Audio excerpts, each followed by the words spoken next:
दुनिया में लंबे समय से इस बात को लेकर के जिज्ञासा रही है कि इस धरती से अलग किसी और गोले पर भी लोग रहते हैं।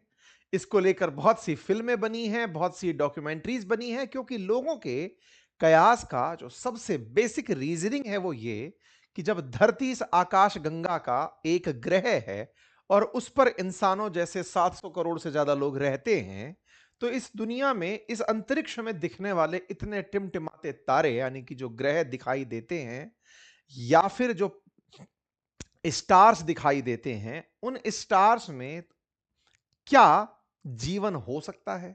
हमें जितना भी ज्यादा बताया गया अंतरिक्ष के बारे में, यही कहा गया कि हम इस अंतरिक्ष में दिखने वाले असंख्य टिमटिमाते तारों में, ग्रहों में एक हैं। तो ये बेसिक रीजनिंग बनकर आती है कि जब हम हैं तो कोई और भी हो सकता है। और इसी के हिसाब से दुनिया भर में जितने भी एंटरटेनर्स हैं, रिसर्चर्स हैं या फिर जो भी लोग डॉक्यूमेंट्री कर रहे हैं, उन सब के दिमाग में एक जादू की कल्पना रही है। भारतीय फिल्मों में भी कोई मिल गया आपने देखी होगी, जिसमें जादू की कल्पना है कि हो सकता है जहां ऑक्सीजन ना हो वहां पर लोग नीले होते हों। और डायरेक्टर ने इस थॉट के आधार पर जादू को तैयार कर दिया। फिर इतने दूर से कोई कैसे आएगा, इसकी एक मानव कल्पना कि जब हमारे देश में या दुनिया के देशों में रॉकेट रूपी कोई चीज होती है, तो उन लोगों के पास जिनके पास ऑक्सीजन नहीं हो, ये मानते हुए, तो उनके रॉकेट्स में प्रपल्शन के लिए कुछ और तकनीक होती होगी और उनको इतनी दूर से हम तक आना है। उनकी तकनीक हमसे उन्नत है, तो उनके स्पेस क्राफ्ट और भी उन्नत होते होंगे। इन दो कल्पनाओं ने दो इस प्रकार की संरचनाएं निर्मित कर दी। चूंकि मानव कल्पना से निर्मित संरचनाएं हैं, तो मानव जैसी दिखाई। मानव ने जितने प्रकार के फ्लाइंग ऑब्जेक्ट्स को फील किया, उड़ते हवाई जहाजों को, रॉकेट्स को देखा, तो उनसे कुछ इतर इस प्रकार की एक तश्तरी रूपी संरचना दिमाग में बना ली। ये चर्चाएं आप और हमारे बीच में आज अचानक क्यों? क्योंकि अमेरिकी राष्ट्रपति डोनाल्ड ट्रंप ने बयान दे दिया है कि अमेरिका जितने भी फिलहाल अनआइडेंटिफाइड फ्लाइंग ऑब्जेक्ट्स, यूएफओज, या कहिए आसान भाषा में एलियंस, इनके बारे में जो भी जानकारी रखता है, जो क्लासिफाइड हैं, जो गुप्त हैं, उन्हें पब्लिक कर दे। अब ये बात निकल कर आई कि ये अचानक क्या हुआ, क्यों हुआ? ट्रंप ने सरकार को आदेश क्यों दे दिया? राष्ट्रपति ने ऐसा क्यों कहा कि आपके पास जो भी जानकारी है दे दो? क्या वाकई में अमेरिका के पास कोई जानकारी है या केवल माहौलबाजी है? इसके पीछे का तर्क सुन लीजिए। तर्क यह है कि अमेरिका के एक राष्ट्रपति हुए हैं, नाम है उनका बराक ओबामा। उन्होंने हाल ही में, बीइंग ए प्रेसिडेंट, अब वो नहीं है लेकिन उस मतलब अब राष्ट्रपति नहीं है, लेकिन जब वो राष्ट्रपति थे तब उन्होंने एक बार एरिया 51 को स्वीकार करके दुनिया को सन्नाटे में डाल दिया था, सन्न कर दिया था कि ये राष्ट्रपति कैसे एक्सेप्ट कर पा रहा है कि एरिया 51 है। एरिया 51 भी एक मिस्टीरियस जगह थी अमेरिका की। दुनिया क्लेम करती थी लेकिन अमेरिकी सरकार कभी क्लेम नहीं करती थी कि एरिया 51 पर हम कुछ ऐसा करते हैं। 2013 में बराक ओबामा ने एक इंटरव्यू में एरिया 51 अमेरिकी सेना का गुप्त ठिकाना है, यह जैसे ही एक्सेप्ट किया, उसके बाद ओबामा की क्रेडिबिलिटी बढ़ती चली गई। क्योंकि आरोप था कि एरिया 51 पे एलियंस का रिसर्च हो रहा है, कुछ एलियंस को पकड़ के रखा गया है और उन पर रिवर्स इंजीनियरिंग चल रही है। अब अचानक उन्हीं ओबामा ने हाल ही में अपने एक इंटरव्यू में यह बात बोल दी कि एलियन होते हैं। जब ओबामा, अमेरिकी पूर्व राष्ट्रपति, इस तरह का बयान दे दें और वो भी अपोजिशन पार्टी से, तो भाई साहब इन्हें क्रेडिट्स किसी और को देने की आदत नहीं है। ये वो व्यक्ति हैं जिन्हें जो भी न्यूज बने, इन्हीं के अराउंड बने, कोई और खबर ना ले जाए। छपास के रोगी, दुनिया में छाए रहने की कल्पना रखने वाले ट्रंप, उन्होंने अपनी तरफ से आदेश दिया कि जाओ और जो भी जानकारी है एलियंस के बारे में पब्लिक कर दो। ऐसा क्यों? क्योंकि सामान्यतया इन खबरों को क्लासिफाइड रखा जाता है। अगर कुछ डीप रिसर्च हो रही है तो उन्हें लोगों के सामने नहीं लाया जाता। ऐसे में जब इन्होंने इस बात को कह दिया तो चर्चा जोरों से छिड़ने लगी कि अब अमेरिका हर उस खबर को बाहर निकाल कर देगा, बिल्कुल वैसे ही जैसे वाटरगेट मामला बाहर आया, बिल्कुल वैसे ही जैसे एप्स्टाइन फाइल से जुड़े नाम बाहर आए, अब वैसे ही आने वाले समय में एरिया 51 और एलियन से जुड़ी जानकारी बाहर आ जाएगी। अचानक unidentified flying objects, incidents, aliens, इन सब के बारे में सुर्खियां तेज हो गई। यह है ट्रंप का आधिकारिक आदेश जो अक्सर वो ट्रुथ पर देते हैं। जब यहां पर वो लिख देते हैं वो सारी चीजें व्हाइट हाउस रिपब्लिश कर देता है और उसी रिपब्लिश के अंदर ये सारी चीजें निकल कर आती हैं। यह है बराक ओबामा के बयान का न्यूज कटिंग। और ये इंटरव्यू उन्होंने एक यूट्यूबर ब्रायन टाइलर कोवेन है उनके पॉडकास्ट में कहते हुए कहा था कि क्या एलियन होते हैं, तो यस दे आर रियल। और इनको कहां रखा गया है मैं ये नहीं जानता, हो सकता है कि कुछ सीक्रेट जगह हो। इन्होंने जैसे ही इस कयास को जगह दी, बहस छिड़ गई। ट्रंप के पास पत्रकार पहुंच गए एयरफोर्स वन में, पूछा कि सर बता चला है एलियन होते हैं, ये भी राष्ट्रपति बोल रहे हैं। तो बोलते हैं कि उन्होंने बड़ी गलती कर दी है। अगर ऐसा है, मैं इस पर अपनी राय तो नहीं रखता, मैं कभी इस पर बात भी नहीं करता, लेकिन ठीक है, अब लोगों को चाहिए तो इस पर जानकारी देंगे। इन्होंने तत्काल प्रभाव से ट्रुथ पर इस जानकारी को पब्लिक कर दिया। आज सुबह सुबह व्हाइट हाउस की तरफ से यह ट्वीट आ जाता है, या कहिए व्हाइट हाउस ट्रुथ पर रिएक्ट कर देता है और लिखता है, based on tremendous interest shown I will be directing the secretary of war and the relevant department and agencies to begin the process of identifying and releasing government files related to aliens, extraterrestrial life, unidentified aerial phenomenon and unidentified flying objects। ऐसा Donald Trump ने अपने department of war को आदेश दे दिया कि जो भी आपके पास जानकारी है उन्हें पब्लिक कर दीजिए। अब कुल मिलाकर लोगों में जिज्ञासा इस बात की कि अब पता चलेगा अमेरिका के पास क्या सूचना है। इस पूरी घटना में आगे बढ़े इससे पहले इसका इतिहास भी चर्चा में लाएंगे, साथ में वो इंसिडेंट्स जब जब अमेरिकी सरकार इस बात को बचाती रह गई और लोगों के मन में यह बात आकर रह गई कि अरे बोल तो दो कि तुमने देख लिया है। आप में से कुछ लोग इस बात पर एक सवाल खड़ा करेंगे जो कि सिंपल फिर से रीजनिंग से आता है कि साहब अमेरिका में ही एलियन की इतनी दिलचस्पी क्यों है, दुनिया के और देशों में क्यों नहीं है। आज के सेशन में मैं दुनिया भर के देशों का जिक्र करूंगा। नंबर दूसरा, अमेरिका ही एलियंस के पीछे क्यों पड़ा है, दुनिया का कोई और देश क्यों नहीं है। जैसा आप जानते हैं कि अमेरिका दुनिया को अपने आप को दुनिया में फर्स्ट वर्ल्ड कंट्री मानता है, मानना भी चाहिए क्योंकि उसने टेक्नोलॉजी में अपने आप को बहुत आगे रखा हुआ है। ऐसे में जब एलॉन मस्क जैसे लोग वहां रहते हों जो मंगल से अप डाउन करने की बातें सोचते हों, तो उनके दिमाग में इस तरह के एक्स्ट्रा टेरेस्ट्रियल जो बॉडीज हैं या अनआइडेंटिफाइड फ्लाइंग ऑब्जेक्ट्स हैं, इनकी जिज्ञासाएं भी चरम पर होंगी। और जितनी ज्यादा जिज्ञासा उतनी ज्यादा रिसर्च होगी, और जितनी रिसर्च होगी उसके फाइंडिंग्स भी बहुत ही करिज्मेटिक होंगे। ऐसा अमेरिका से कयास लगाया जा सकता है। इन्हीं कयासों को अगर हम इतिहास से जोड़ते हुए आगे बढ़ें तो हम पाते हैं कि माइथोलॉजीज में भी, कई हमारी पौराणिक कथाओं में भी, विशेष रूप से हिंदू माइथोलॉजी की बात करें तो हम बोलते हैं कि भाई तीन लोक हैं, स्वर्ग लोक है, भूलोक है, पाताल लोक है।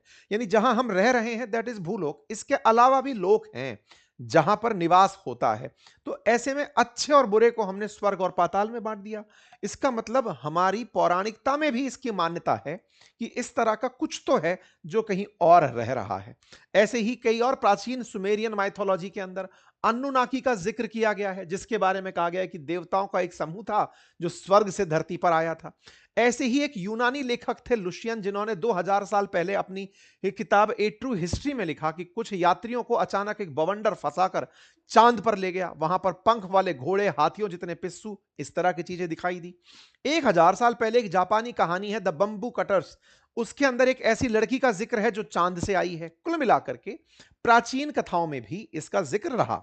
लेकिन जब हम आधुनिक काल की बात करें तो 18वीं शताब्दी में जब मंगल के बारे में जिक्र होने लगा, 19वीं शताब्दी के अंदर 1870 में इटली के खगोल विज्ञानी एक जियोवानी वर्जीनियो ने जब टेलीस्कोप से मंगल को देखा तो लोगों ने मंगल पर फिर कहानियां बुननी और कहनी शुरू कर दी कि हो सकता है मंगल पर जीव रहते हो, हमें ना पता हो। जैसे बचपन में दादी के पास सोते हुए आपने जब चांद निहारा हो और चांद पर लगे धब्बों को, दागों को कहा हो कि देखो कोई बुढ़िया है जो सामान लेकर जा रही है, ये कल्पनाओं से लोगों ने मंगल के ऊपर भी फेरी टेल्स लिखना शुरू कर दिया कि मंगल पर तो 9 फीट लंबे जीव रहते हैं। इस तरह की कहानियां चलना शुरू हुई।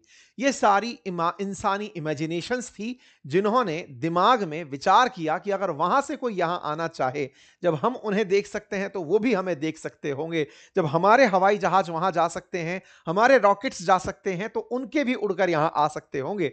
इन कयासों से कहानियां बुनती चली गई। इन कहानियों को वास्तविकता में जब बहुत ज्यादा चर्चाओं में लाया गया, तो सबसे ज्यादा मजा आया 1947 में, जब दो पायलट्स कहिए, बिजनेसमैन कहिए, उन लोगों ने पब्लिकली आकर के ये अनाउंस किया कि हमने वी शेप में उड़ने वाली उड़न तस्त्रियों को देखा, जो 2000 किलोमीटर प्रति घंटे की रफ्तार से उड़ रही थी।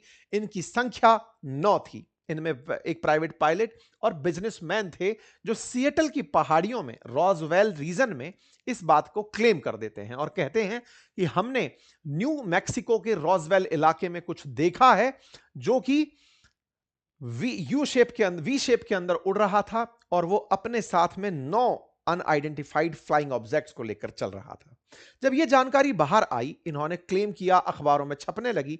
कुछ समय बाद इनके क्लेम को यह कहते हुए इग्नोर कर दिया गया कि नहीं नहीं नहीं, वो चीज नहीं थी जो तुम सोच रहे हो। तो बोले क्या था?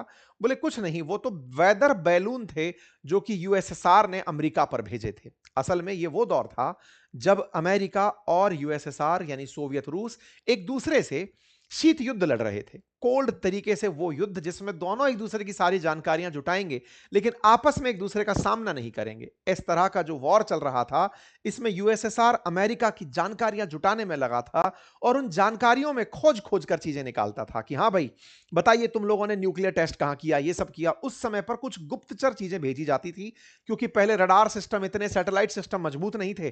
तो इस तरह की गुप्त चीजें जब लोग देखते थे तो सोचते थे कि कुछ यूएफओ उड़ रहा है। इसे इस तरह से रिलेट कर दिया गया, उस बात को आया गया कर दिया गया। कोई बात नहीं। घटना 1961 में बढ़ी, जब अमेरिकी कपल बेट्टी और बर्नी, इन्होंने कहा कि हमें तो एलियंस ने अगवा कर लिया, और इन्होंने कहा कि हमें अमेरिका के न्यू हैम्पशायर से अगवा किया गया। और जब इन्होंने अपने आप को बताया कि हमें तो एलियंस उठा के ही ले गए थे, तो भाई साहब इन पर अमेजन प्राइम पर बकायदा एक डॉक्यूमेंट्री बन गई कि भाई बेटी और ब्रायन हिल के जब अगवा हुए तो उनके अनुभव क्या रहे। इनने भाई साहब अपनी खूब स्टोरी बढ़िया से बेची कि हमको यूएफओ उठाकर ले गए थे, हमको गायब करके ले गए थे, फिर हमको पता नहीं कहां पटका छोड़ गए, हमको अचानक फिर दुनिया के लोग मिले। हम इन्होंने पूरी कहानी अमेजन प्राइम पर है, आप जाकर देख सकते हैं, मैं प्रचार नहीं कर रहा हूं।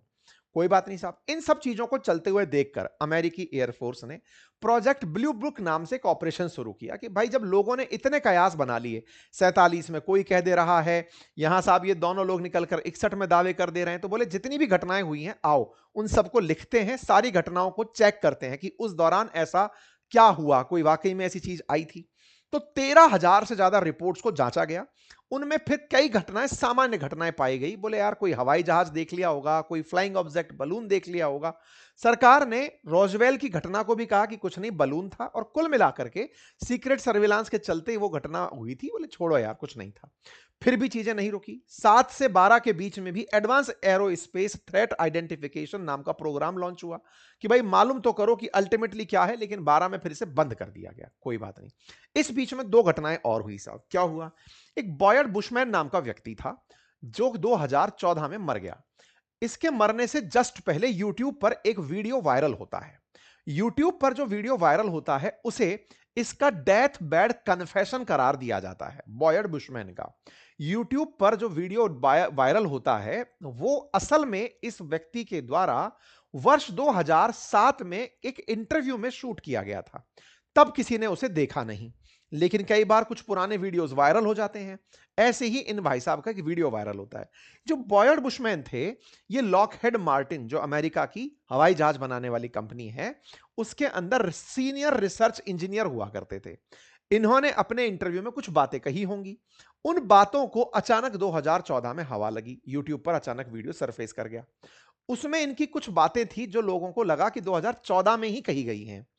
उनको जो 2007 में की हुई बातें थी 2014 में कही, और वो आदमी मर गया, तो लोगों ने कहा मरने से पहले वो आदमी जनता को कुछ बता गया। जैसे इन्होंने कहा कि एरिया 51 नामक जगह पर अमेरिका एलियंस के 2 ग्रुप को रखता है। उनमें से एक का नाम रेंगलर है और दूसरे का नाम रस्टलर है। उन पर अमेरिकी सरकार काम कर रही है एरिया 51 में। दूसरा, इन्होंने कहा कि प्लेनेट भी पता है कि वो कहां से आए हैं, उसका नाम है क्विंटोमनिया। वहां से ये सारे के सारे एलियंस धरती पर आए थे, तब इन्हें पकड़कर रख लिया गया।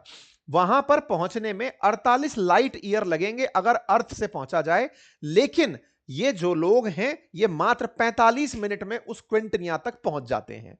इस तरह के बयान। साथ ही साथ अमेरिका के जो इंजीनियर्स हैं वो अब ऐसा एयरक्राफ्ट डिजाइन करने का प्रयास कर रहे हैं जिससे इन लोगों को जो आए हैं इन्हें वापस पहुंचाया जा सके और इनके विमान से उस रिवर्स इंजीनियरिंग को सीखा जा सके कि कैसे जाया जा सकता है।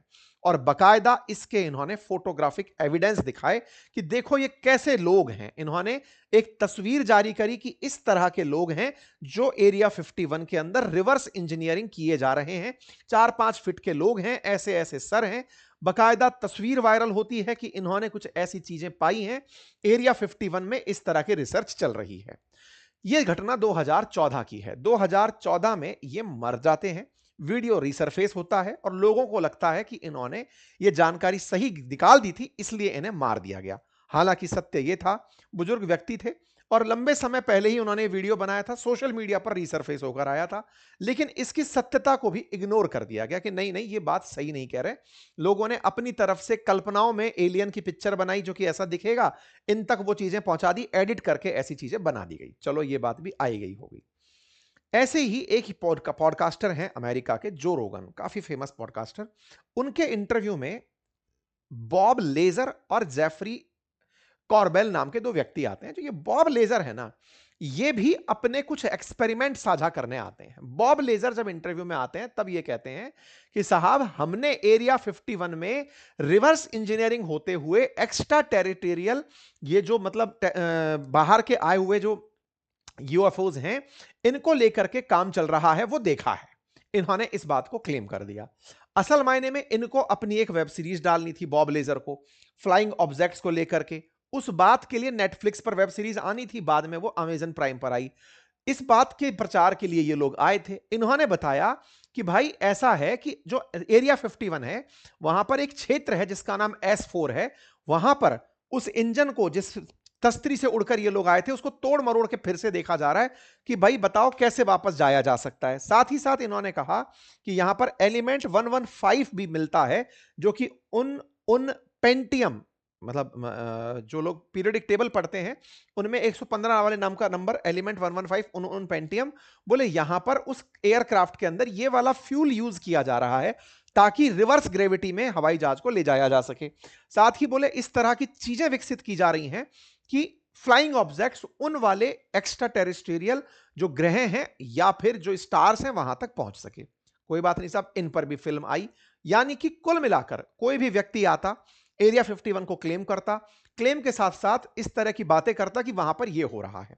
इसके पीछे का आधार क्या था? आधार था एरिया 51। ये असल में एक ऐसी जगह है अमेरिका के नेवादा में जहां पर जाना मना है। ये ऐसी जगह है जहां पर ड्रोन ऊपर से उड़ाना मना है, जिसके ऊपर से हवाई जहाज का निकलना मना है, जिस पर बाहर साफ साफ वार्निंग लिखी है कि photography of this area is prohibited.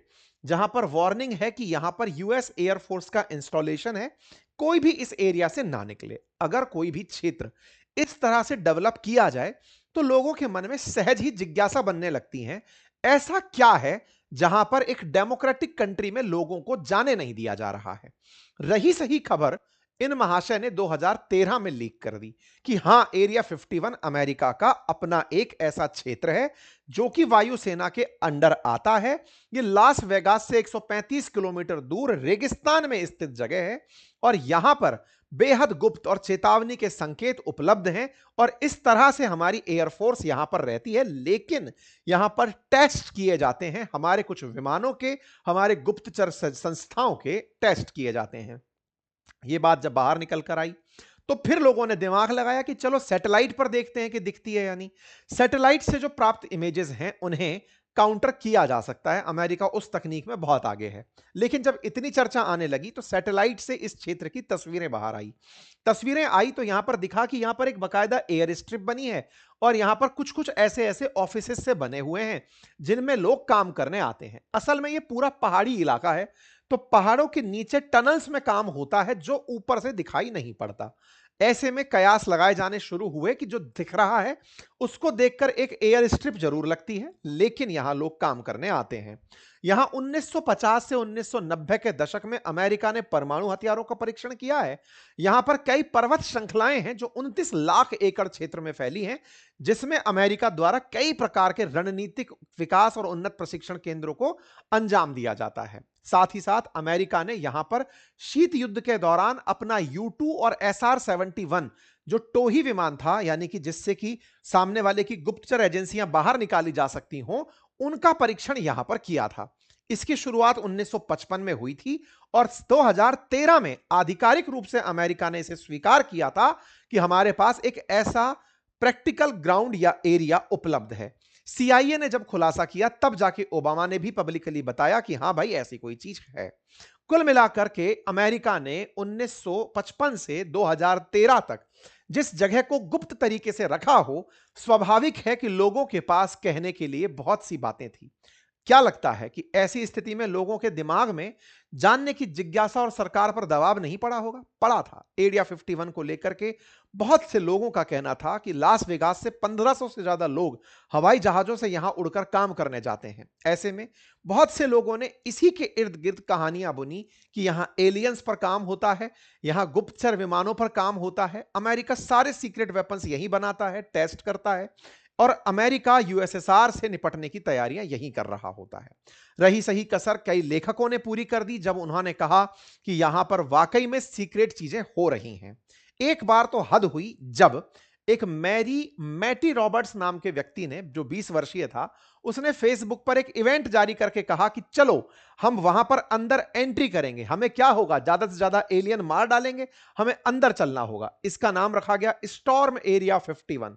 लाखों लोग इस बात के लिए जुट गए। हालांकि इस बात की इजाजत नहीं मिली, इस कार्यक्रम को रोक दिया गया, लेकिन लोगों ने एक बार लाखों की संख्या में इस क्षेत्र में धावा बोलने तक की भी प्लानिंग कर ली थी कि चल के एक बार देखते हैं। 2019 में फेसबुक के एक इवेंट से इतना मामला बन गया था। कुल मिलाकर के इस एरिया 51 के रेस्ट्रिक्शंस ने लोगों के मन में बहुत से प्रश्नों को जगा दी और उन प्रश्नों ने बहुत सी कहानियों को, और उन्हीं कहानियों में एलियन सबसे प्रोमिनेंट स्टोरी है।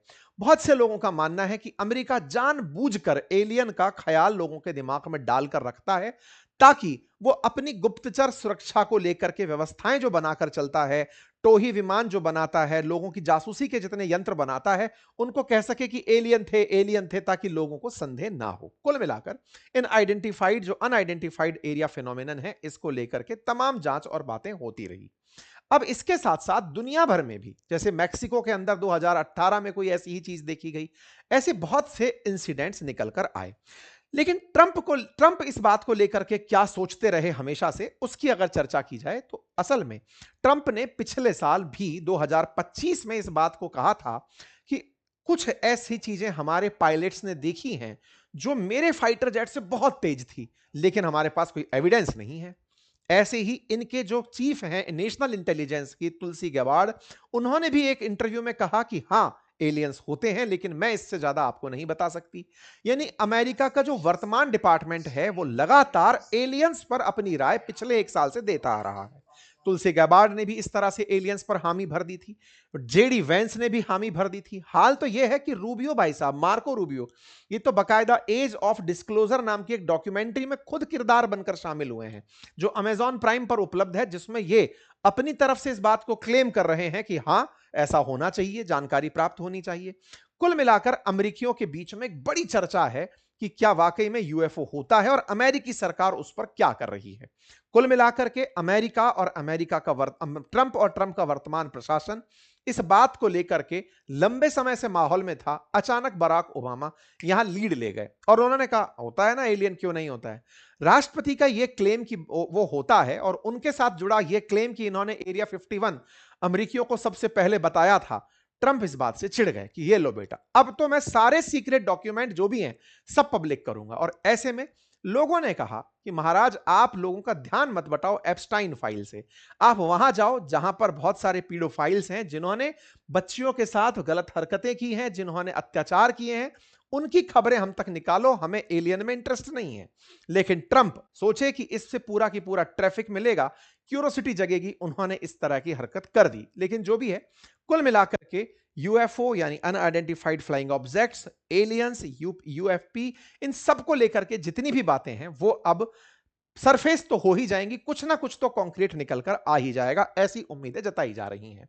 अब बड़ा सवाल निकल कर आता है कि क्या दुनिया में कोई और देश भी है जो यह क्लेम करता है? जी हां, चाइना ने क्लेम किया 2021 में कि वो एआई की मदद से एलियंस को ढूंढेगा। बकायदा 2022 में ब्लूमबर्ग में खबर छपी कि इन्होंने एक ऐसी प्रकार की वो बनाई है, डिश बनाई है, जिससे ये एलियंस को डिटेक्ट कर पाएंगे। लेकिन 2022 के अंत तक पहुंचते पहुंचते इन्होंने कहा कि हमारे पास कोई सिग्नल नहीं आ रहा है। अब इसके पीछे का कयास चाहे जो भी रहा हो, ऐसे ही फ्रांस सरकार ने भी बकायदा इस पर स्टडी बिठाई। तमाम प्रकार से रशियन सरकार खुद मानती है कि इस तरह के यूएफओज होते हैं। हमारे देश में भी इंडो बांग्लादेश बॉर्डर पर भी कहा गया कि यूएफओ स्पॉट हुआ।